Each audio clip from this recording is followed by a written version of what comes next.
Luc, bien avant le journal de 8 heures, vous soulignez le fait qu'au Cameroun, on n'a pas pas seulement au encore... Cameroun, en Afrique, on a des causes qui nous empêchent que la culture de d'implémenter l'entrepreneuriat la n'est pas culture. assez répandue. Justement. Donc il y a des causes à la fois historiques, comme je l'ai dit, dues au fait qu'on a été d'abord sous la traite négrière, ensuite la colonisation et maintenant la néocolonisation. Et il y a également les causes culturelles. Et les causes culturelles sont nées au fait qu'on devait s'adapter en fait à cette intrusion extérieure dans notre contexte. Et ces causes culturelles, dont la première que j'ai énoncée, c'était la persistance de la mentalité de cueillette.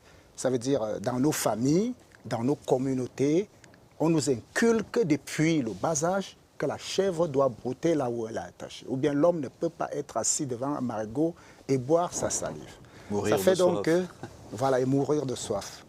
Ça fait donc que lorsque, de façon inconsciente, on est nommé à un poste stratégique, la famille, en fait, exerce sur nous une sorte de pression de prendre, et de prendre, et de prendre. Ça fait que on arrive à des situations où parfois on condamne tout le monde alors que nous sommes nous-mêmes à la base de ça. Alors, Donc, au Cameroun aujourd'hui, oui. sur quel levier actionner pour Voilà, devenir entrepreneur? justement, j'ai passé pratiquement pendant 10 ans à travailler là-dessus et j'ai essayé de développer un certain nombre de principes qui sont parfaitement adaptés au contexte africain.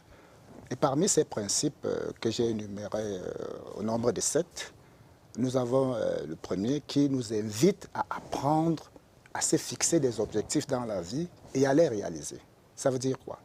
Ça veut dire lorsque vous entrez, vous allez à la rue maintenant, là, si vous interrogez 100 jeunes, vous leur demandez leur objectif de vie, ils ne vous diront pas.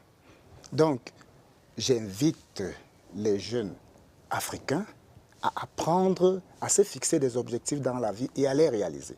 Mais ils ne doivent pas le faire seuls. Ils doivent être accompagnés par leurs parents. Parce qu'en fait, c'est les parents qui n'ont pas cette culture entrepreneuriale qui nous induisent en erreur.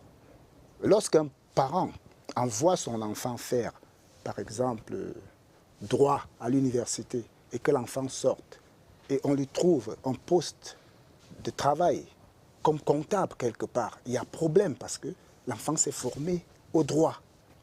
Donc, il y a déjà ça. Il faut coacher l'enfant dès la base. Tu veux faire quoi? On identifie le rêve de l'enfant et on l'accompagne. Donc, apprendre à se fixer des objectifs dans la vie et à les réaliser, c'est le premier principe. Le deuxième,